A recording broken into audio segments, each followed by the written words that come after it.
enough to mod most things. Actually, almost everything got modded, which is really the best way to go about finishing a 3D print. I'm always trying to promote the idea that the 3D print is just the base, and you should go in there and modify it and tweak it to get as much out of it as you can. There's our logos. But yeah, so there's the Thorn portal. That one's pretty crazy. That's a nice 2-part print. And for everyone that may be watching or watches later, I apologize. Apparently, when you go live streaming, you're supposed to actually hit go, and I didn't. So the first 2 minutes of this broadcast got skipped. So once again, I'm James McCann. This is Eric Askue, and we're with Bad Tentacles. So yeah. Right. Tell us about this one that's on the screen. This portal. This portal is it's a Thorn portal. It comes from the world of Thorn. You can use it with your Tyranids or your aliens or any kind of spiny monster stuff. Christopher Hirschberger painted it for us, and it's a 2-part print. It prints without supports, unless you're a real sloppy person. And then it's a really nice little piece. You can hide characters in it. We always like to use it to we use it like the Nidus tunnels from StarCraft, where you have 2 of them. You send characters in one side, they pop out the other side. So yeah, I always thought that was a cool project, and it's one of the many pieces that we've got. And this is the destroyed or even decimated Thorn portal, where it's been blown up. It's full of holes. It's all oozing its insides outside. But yeah, that one's pretty cool. It's got lots of like little green boogers and disgusting stuff hanging out of it. It's kind of wild. I can't remember how many parts that prints in. This one? Yeah. I think this one's only 2 parts. Is that one also 2 parts? Yeah. Okay. Yeah, so there's that. Let's see. Oh, I love that. I love how the holes. I actually made some specialty tools to make the holes, which made this so much fun. But it has. I love the giant hole in the back side of the model. They're just these ugly orifices. We talked about putting in some like glowing green lights or something, or pumping vapor out of the back of it. Because it's supposed to be smoking, like a smoking mess.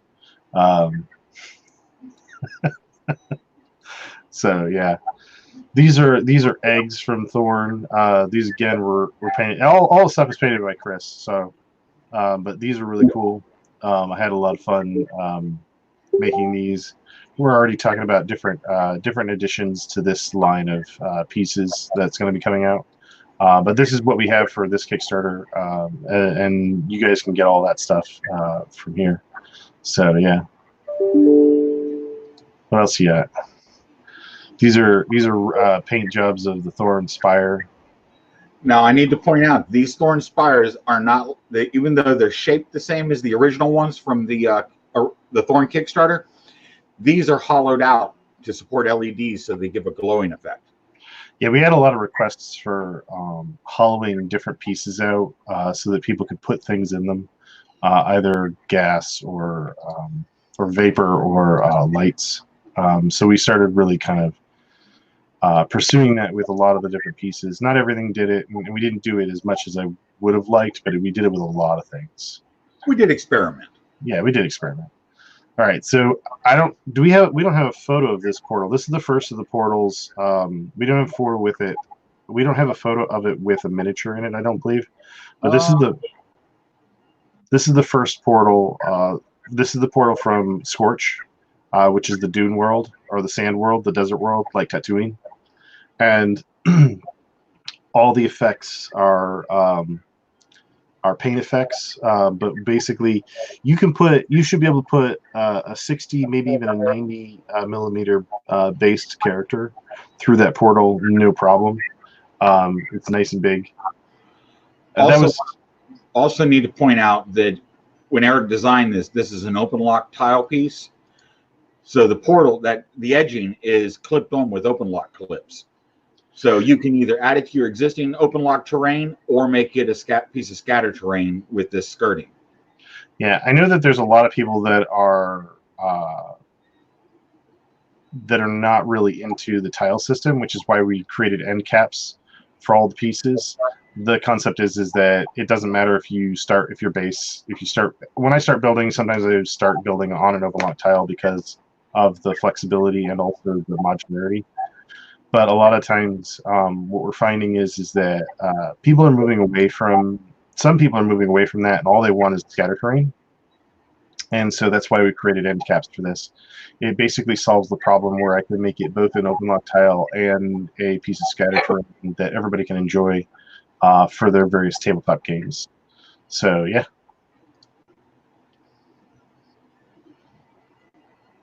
Is that the unpainted? That's the unpainted one. This is the unpainted version. It's all glued down.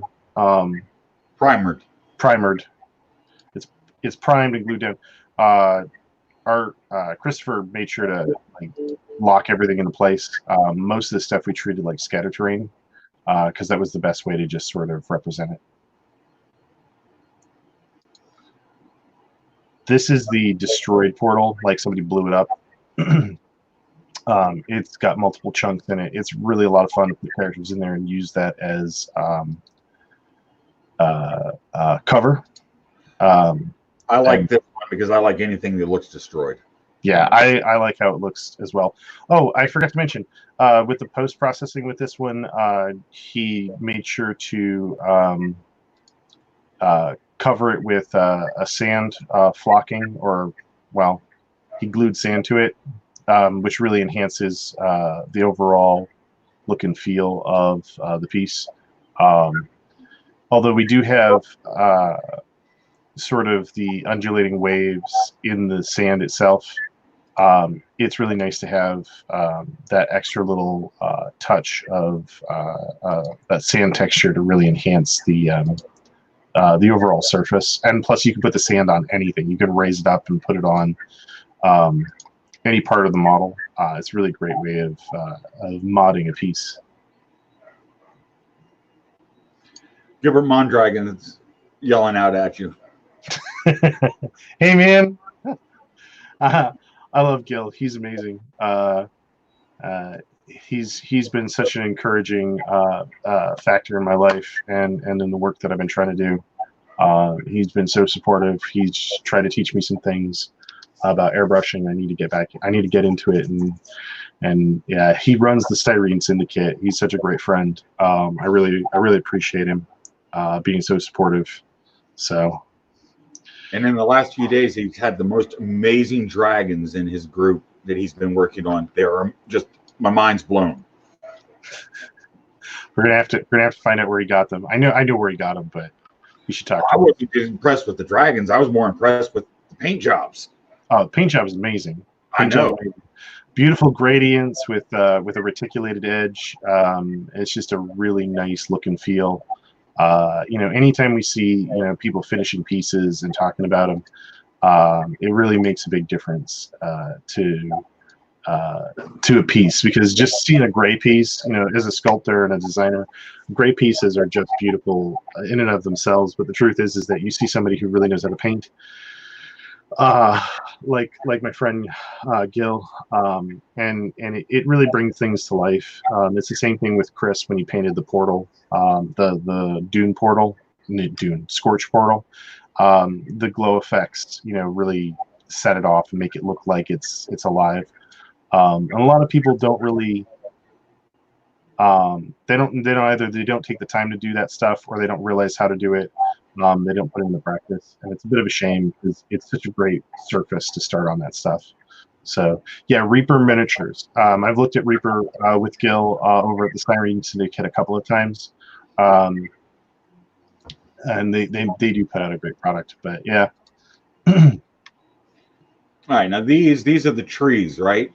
Yeah, these are the trees from Inferno. They're supposed to be burnt trees, I believe. and they're basically the remains of trees in a battle zone. You can see the open lock faces on that. We do have end caps for this, I believe. I'm pretty sure we got, yeah. So you can turn these into nice little pieces of scatter terrain.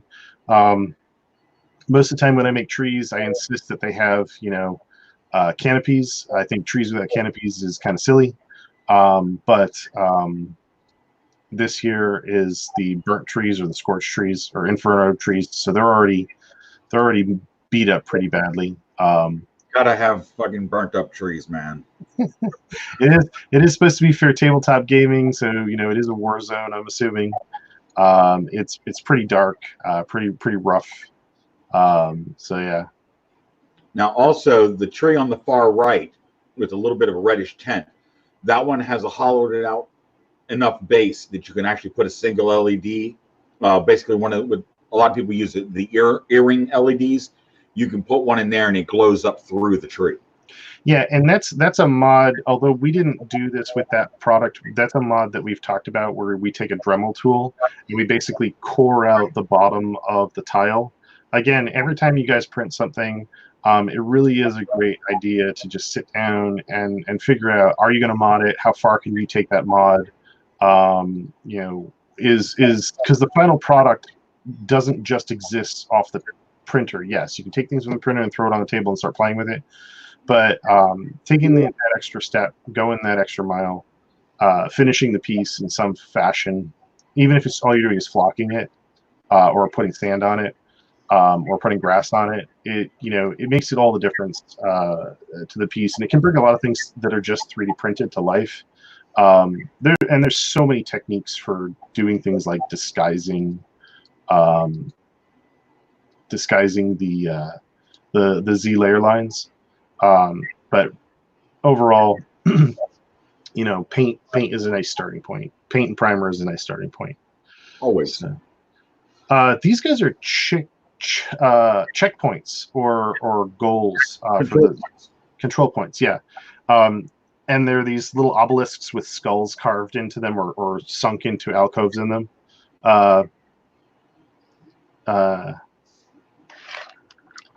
Excuse me just a second. But yeah, Chris painted those. Can you talk about that for just a second? What's that? Can you talk about those for a second? Because you printed those out. Yeah. These are a very simple print. No supports required. And I believe, and I stand to be corrected, but I believe that these were either for Scorch or Inferno, but I believe it was Scorch to use as a control point. I thought those were for Inferno. Well, there were so many pieces, I can't keep track of all of them. Yeah, they're somewhere. They're in the pile somewhere. So yeah. Now this is my favorite. This is the Grove Portal. Nice tree canopies with a stone arch. This is primered right now. We will add full painted pictures when Chris finishes this one, but this is going to be an absolutely amazing piece once he has it finished. That is probably one of I don't know if that's the biggest one we did, but it's close. And that one was the second portal I wanted to design. Grove is the world that we haven't really sunk the most time into, but it is the one that I've got my imagination on most of the time, because I kind of see it as a combination of a fantasy and sci-fi world and how to leverage that space. And I always love the idea of going between worlds. And when I think about that, I think about like things like the Fae and Lord of the Rings and traveling between spaces. And so you've got this beautiful stone arch, and then this tree is growing around and through the arch and kind of holding it up a little bit.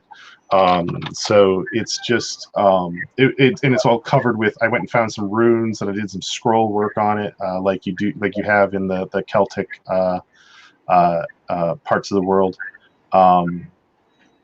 So it was a lot of fun to make that. So, but yeah, I want to see that one painted so much. I really do. It is. It was very, very difficult to make. I found that to be one of the hardest pieces. This is from Scorch. This is one of the obelisks. I had a lot of people asking me for standalone obelisks. Greg Janung actually really pushed that, pushed me to extract the obelisks and make them separate from the open lock tiles. The open lock tiles. This is before we started making end caps for the open lock tiles so that we can do scatter terrain. But I really thought that it would be a good idea to pull these off at the time, and I still do. But these are painted pretty nicely. We talked about possibly printing these in a translucent resin, and then painting the whole thing with a really opaque paint, except for the carving lines, and then just using those, leaving those blank, so that when we pumped light through the object, those lines would glow whatever pigment the resin had. We haven't done it yet, but we do talk about modding it in our own way. So yeah. Shrubberies, bring me a shrubbery. Hey, that's right. These were a lot of fun. We didn't really think about this too much originally when we were creating Grove. Grove's all trees and such, and although I live in the woods. I live in a house that lives in the woods. There is a lot of underbrush, and we started talking about, like, what else can we make for Grove. So we made some shrubbery, and I treated them a lot like they're kind of like boxwoods that are up against things, which is why you can see, the trunk of the shrub, and how there's sort of like an undercut inside of it. We're actually talking about doing some other neat things with the shrubberies as well, but right now it's just sort of these are the three types that we're offering to consumers who want to 3D print them. So yeah. In this one picture, you'll see two of the other pieces that are not done painted, that are just basically bushes on the ground. Which the large one over here, you can actually hide a figure under it. Oh yeah, that one is just a it's just the canopy of the shrub. So that one was slap a goblin under it and you're ready to go. Exactly.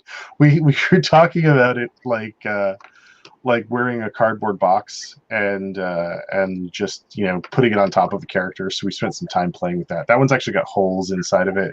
So yeah. So LED it. Yeah. Holy crap, we're already funded. This is another one of my favorites. Strata. Strata is the one world that I really wish that more people had printed and shared with us. One of my favorite printers outside of our shop printed pieces from Strata, printed like everything from Strata, and he's up in Anchorage, Alaska, and he printed so much stuff. I was like, oh my gosh, this is amazing. But Strata really needed a portal, and Strata's going to be getting some updates. We've already talked about them. I'm not going to talk about them right now, but Strata's going to be getting some updates. And Strata, to me, although it does use a system, it is probably by far my favorite, because Strata is very much Cloud City, Bespin, any sort of Star Wars city things. I mean, originally we made it to go with the Tau, because I love the Tau. I think the Tau are so cool. But the whole concept of it is very fun for me. I love the shapes. I love the giant rings. And that portal's massive. James can put his hand through that portal. Oh, easily. And his hands are big. He's got big hands. I mean, we're both big people. But that is by far one of the most fun worlds to work on. I can't wait to work on the expansions for it. So, or more of the expansions for it. This is an expansion for it, but yeah. Yeah. Now with this one, the bottom picture, that's the control point because it's a sci-fi based theme, we figured we'd put a control panel for the control point rather than an obelisk or a stone pillar. So it's integrated into the tile set. You can either put it in, or you can put another flat piece in and have a complete flat surface for you land your TIE fighters. Yeah.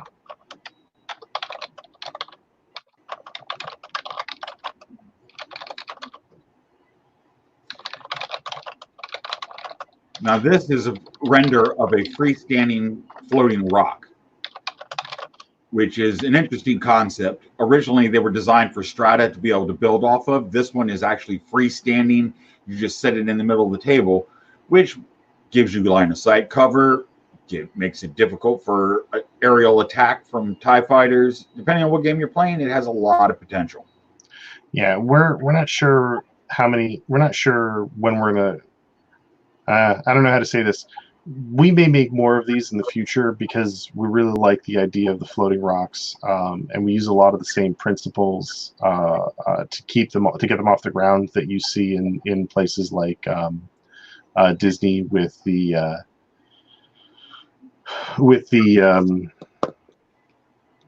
blue cat people. I can't remember the name of the movie all of a sudden, or the name of the people, and I should know this.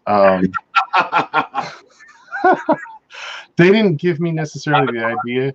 What's that? Avatar? Avatar, yeah. They didn't give me the idea necessarily because there's always been floating islands and vines and stuff in fantasy and sci-fi stuff. But I really liked how they did it over at Disney, how they floated the rocks, and it makes a lot of sense because it's basically the same concept. We're using basically the same concept for this kind of stuff, which is basically that the vines hold up these unwieldy rock-like shapes that give us the impression that they're off the ground. And I'll do my best to have a test print done of this and an updated photo added to the Kickstarter by the end of the week. Then comes Inferno. Oh yeah, the Inferno portal. It kind of happened by accident, but this is probably the smallest of the portals. And James has always said that the Inferno portal, you're supposed to be putting stuff into hell, not letting it out. Not letting it out. So it makes a lot of sense. And I don't know why it happened that way, but the design was basically, how can we make something like really off balance and really uncomfortable? And I was thinking about Hellraiser, and I was thinking about all of the different art and design that went into that. And when I designed this, I really wanted a set of stairs that were kind of out in the open, and the portal was kind of hard to get at, and raised up. So somebody, if you wanted to use it, if you were trying to escape through it, you were going to get shot or attacked or whatever. But this is a crazy design. It's supposed to be like this obelisk as well as just a portal. So it really is one of the more fun parts of that expansion. But yeah. Also, this, like all the Inferno terrain, the stairs are playable. As you can see in the top picture, we made an overhang to where your bases can slide up under it so your characters don't fall off the staircase. Yeah, I'm a firm believer that stairs need to be playable. No matter how you use them, how you design them, how you work them into your game, stairs really need to be playable. I just can't deal if my stairs aren't playable. Which is kind of funny because there are areas in some of the worlds where the terrain is so rough that you really can't put miniatures. But then again, that's how the world is. You can't climb up the side of a mountain like Billy Goat, without gear or training or whatever. So why should your characters be able to do? So we really don't. That doesn't really bother us too much. But yeah, it's a complicated thing. But yeah, stairs should always be playable. Then it's just my personal take on that, but excuse me. Now, this is the control point for Inferno. Try to give it that hell look, keep the theme going, but made it a piece of movable scatter terrain where you can put it wherever you want. Yeah. This is a little tiny nasty control point. It's supposed to look like either H.R. Giger or Bones or even Doom kind of style. A lot of fun to make that little guy. I think we could probably print it at double size and still have a lot of fun with it. But yeah.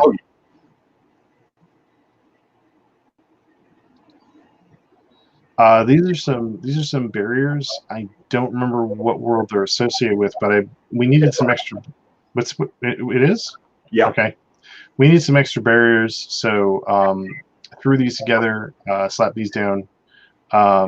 These guys are relatively easy to put together. They are true scatter terrain. They don't actually connect with anything other than themselves. But these guys are really great to paint. They've got this great layering feature to them, so they're a lot of fun.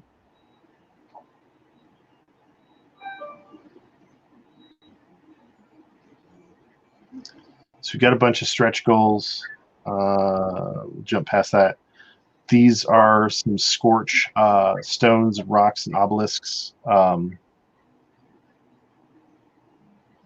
we turned into scatter terrain. Yep, we turned that into scatter terrain. That is straight up scatter terrain. No end caps there. No open lock tiles. These guys are some of my favorite little goofy pieces to make. We started talking about Thorn, and we started talking about, how does Thorn grow? We started talking about the different types of things that are like Thorn, like the Tyranids or the Zerg, and characters like that.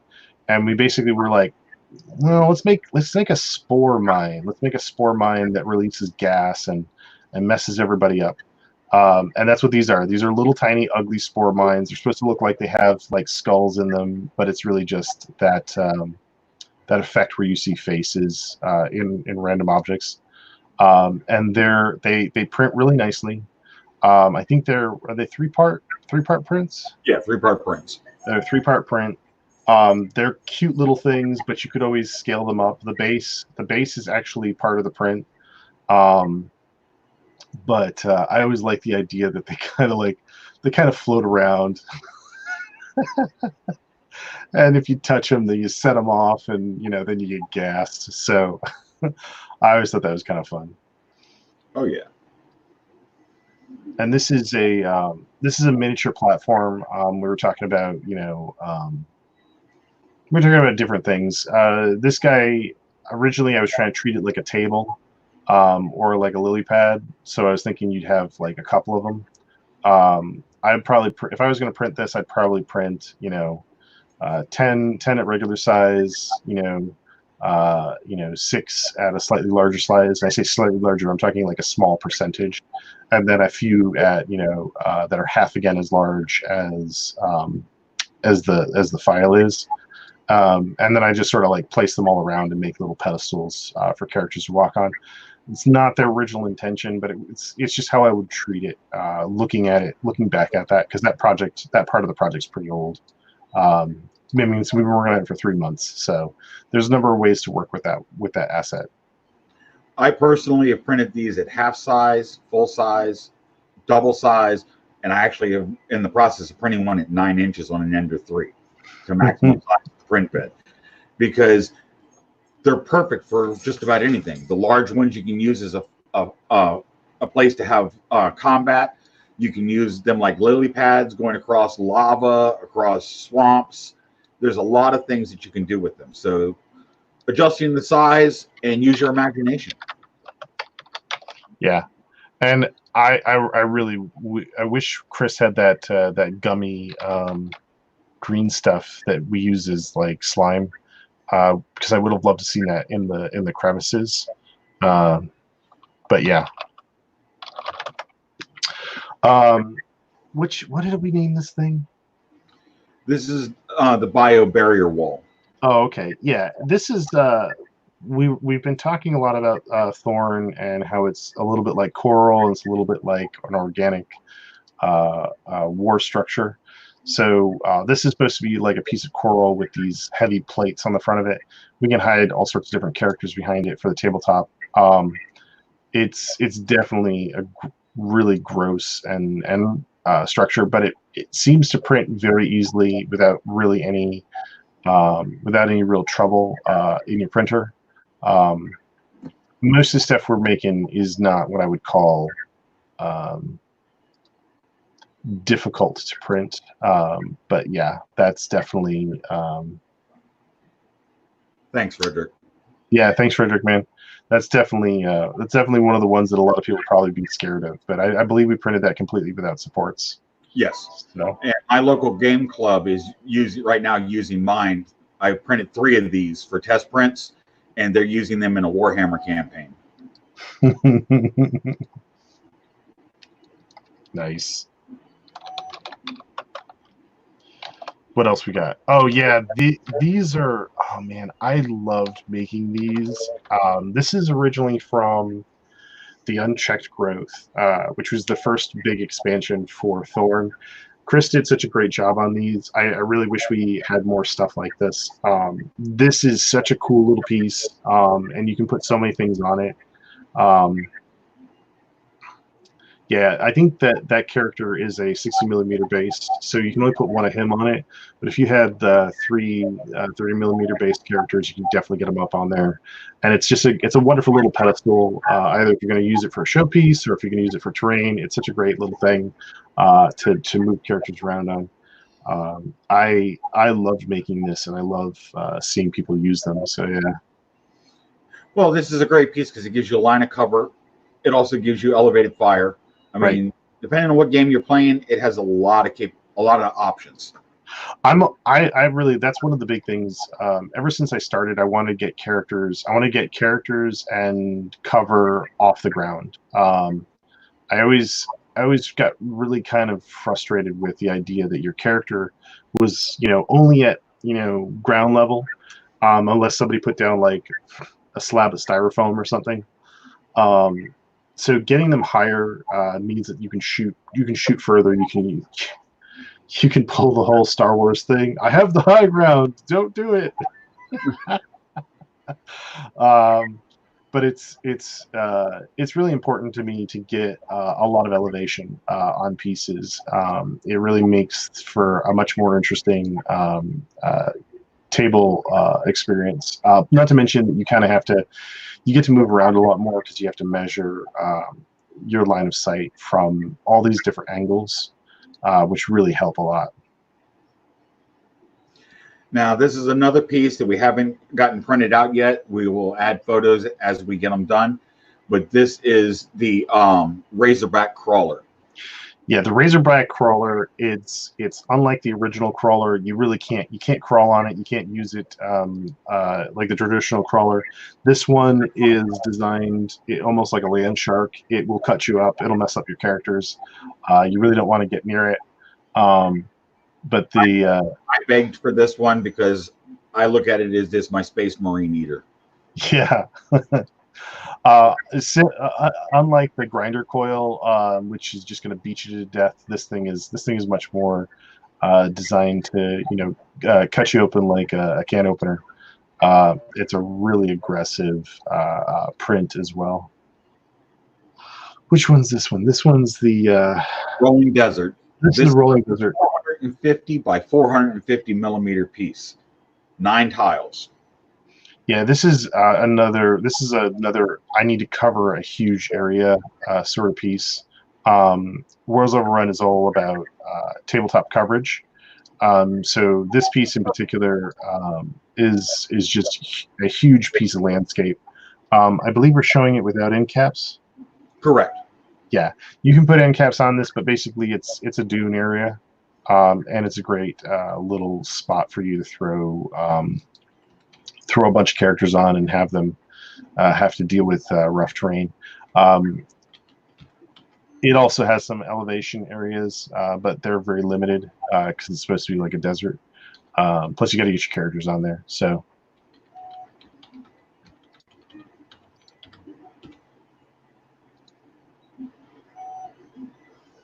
all right, let's see. What do we got next? And then we have the Cloverfields, which is another massive piece. It's 400 by 400 millimeters.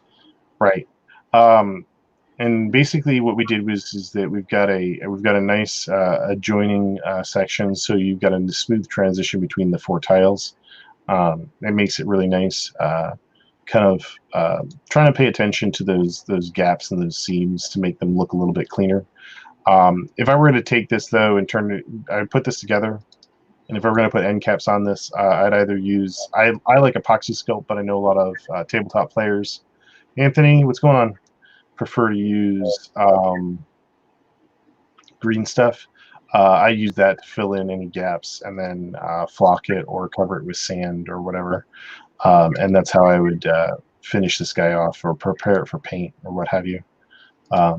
So yeah, that's a big piece. This is the Thorn Prime Mini. Chris painted these up really nicely. We actually have, we don't have the destroyed one, do we? Oh, we do. There's the destroyed one. So this is an expansion to that. We basically took it and punched it full of holes, almost like it got hit with alien blood acid and just burned out the inside. Great little addition to the table. It turns hardcover into soft cover a little bit here. It's a great piece to throw around on the table. Again, printing them in multiple sizes is relatively easy. They print really easy. It's just a great little object. I love all the surfaces that came out of it. So, all right, let's see. Now these are just sketches of these next 3 because they're concepts. But this one is the floating island landing pad. Yeah, I don't want to anybody be surprised that I started working on, and we're already making changes to from the concept just to make it a little bit more smart. But it is relatively similar to that. So they're not a one-to-one thing. And they really shouldn't be. A lot of time concepts change in production. And this is a good example of a piece that's going to probably evolve as we work on it, either because the scale needs to be worked on or whatever. And it's a rather large piece. Yeah, already the block out for it is pretty massive. I don't want to give you guys an idea of that just yet because I don't have the file in front of me and I don't want to be held to something if I have to make changes. But yeah, it's going to be a pretty slick little item. Now this is the one I'm looking forward to. This is the way station. Yeah, the way station's another floating piece of material. We're going to end up spending some real time fixing that up. We haven't even blocked that out yet. This is just a preliminary sketch, just to get our idea down. And then the airships that go with it. The airships are canaries. Yeah, these again are also preliminary illustrations. We're just trying to get our idea down to get us to keep the idea flowing. Most of the stuff that we build gets some sort of sketch, some sort of quick little line art. Nothing too crazy, because we're really interested in making the 3D, not really spending too much time on the 2D. But yeah, it gives you an idea about what we're preparing for. Now this is the defense fort, which is a sci-fi base that Eric has designed. Yeah, this was a lot of fun to make as well. I have a few more pieces that have to go into that, but this is a wicked-looking sci-fi defense fort. You have both hard and soft cover with this, depending on how you use it. It was a bit of a bear to make, but it prints without supports, and it's really rather rather fun design. Yeah, it is a little bit on the big side. It can be small or big, but I like large. You know, go large or go home. Yeah, absolutely. Yeah. And this piece here is kind of like that. The ladder is completely playable. You gotta snug your characters up in there. Unless you have a weird size base, they should just go right in there for your standard 35 millimeter. But yeah, that one's pretty easy to work with.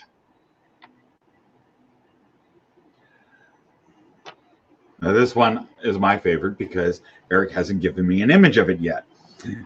This is the defense towers to go with that base to give you elevated towers for gun placements, troops, so on. But they will replace these corner sections. They're an add-on for the corner section. Yeah. They're an add-on for the corner section. But it'll make the base much cooler. Yeah, the defense tower is... I have some concepts for it, but the concepts on paper are pretty ugly. And I want to build the thing because I think if I build it, it'll make more sense. So, yeah. Now, this next one is my favorite, but I am still printing it. And that is the Lava Falls from Inferno. Yeah, that thing's kind of crazy. That's 300 millimeters by 400 millimeters by 200 millimeters tall. It is massive. Putting the end caps around it makes it a great piece of scatter terrain on any table, and you can integrate it into any open lock system, and it's completely playable. It is just so cool. Yeah, that one. We're also talking about what we can do with it, as in modding or adding to it or changing it. So now we come to our social goals.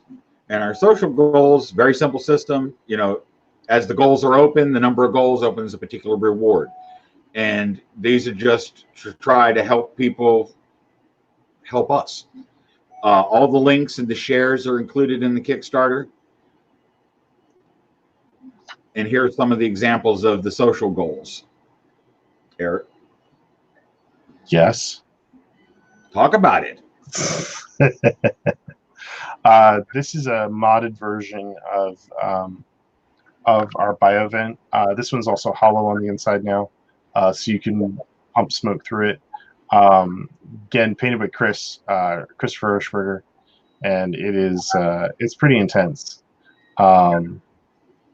He wanted it to look like something out of someone's aquarium, so that's why it's got that multicolored paint job. Eric's not a paint job, but I love it. I love anything bright on the field. It's a primary target.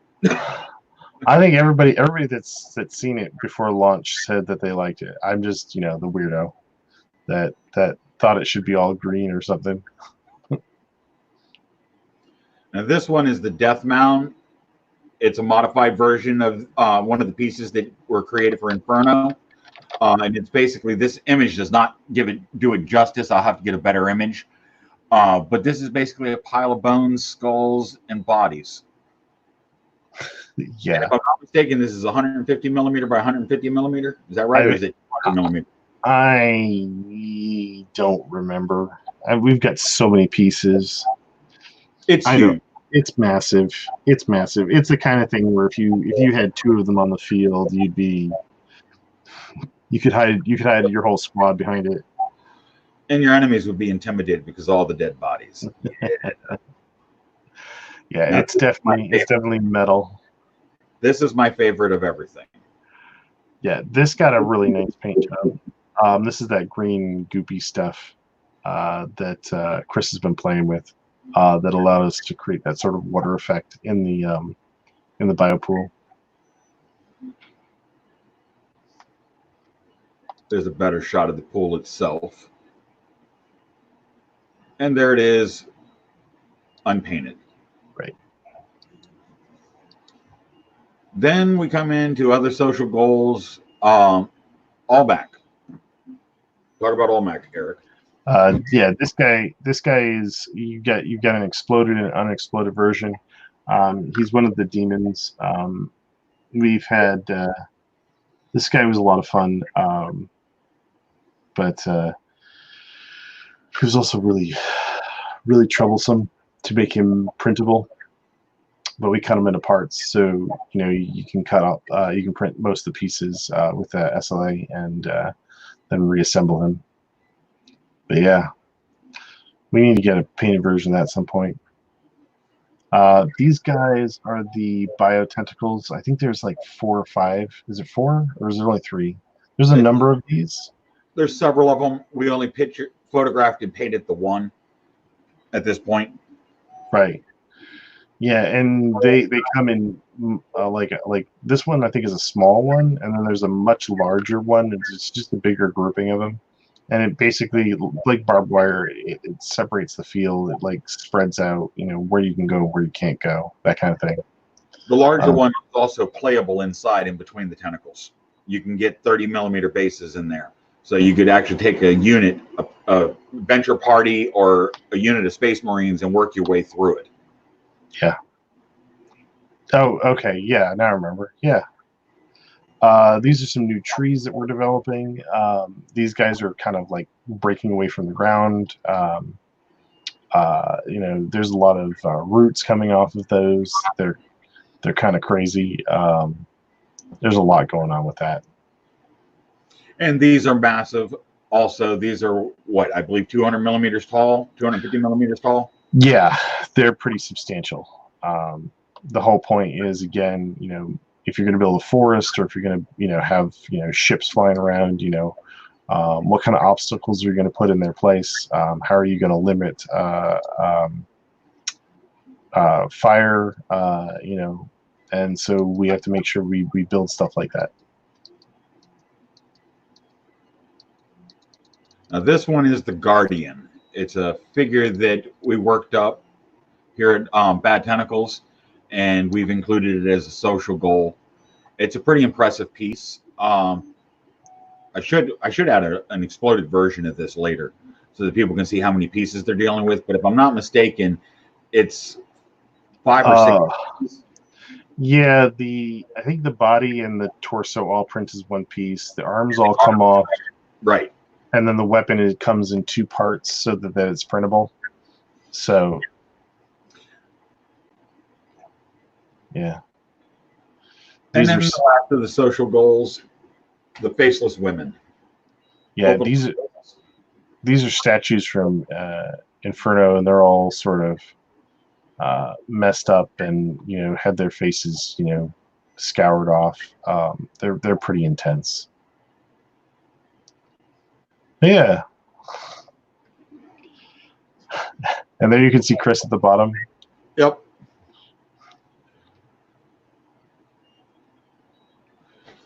But yeah, we wanted to share the Kickstarter with everybody, and we wanted to give as much information as possible, and explain what our thoughts were behind it. Your imagination is what's in charge of how you use this terrain. We're just trying to give you the insight of what we envisioned when we were working on it. Because we get excited about what you guys do. We love to see your prints. We love to see your finished pieces. So feel free to Facebook us or email us with those.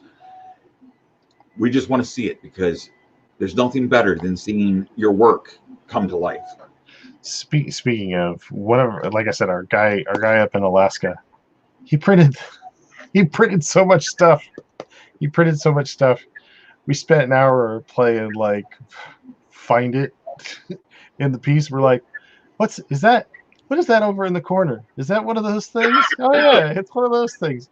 And he had all the floating rocks. He had a whole bunch of floating rocks and floating staircases from Inferno.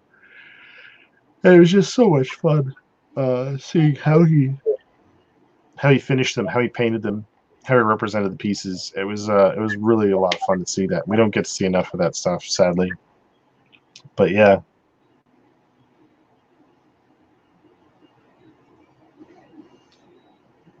I believe that covers just about everything.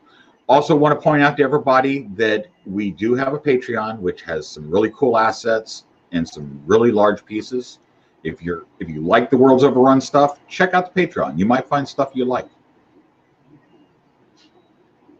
Yeah. Go check it out. No, I don't have anything else this time. All right. Anybody's got questions, feel free to email us. You can reach us at info@worldsoverrun.com, or message me or Eric on Facebook. We're active through the community. We're always online. I never sleep. I wish that wasn't true. And if you've got questions or need help, feel free to reach out, because we're more than happy to help anybody with printing issues, with paint instruction, whatever, we're here to help. Absolutely. I almost forgot the most important thing for me. See, I'm partners with Bad Tentacles, but I also own Haldane Creations. And Haldane Creations prints 3D items. And as part of this Kickstarter, for anyone that goes all in on the Kickstarter, I will give them a 25% discount on any pieces they want printed. So keep that in mind. That way, if you don't have a home printer, you can still get the stuff done. Yeah.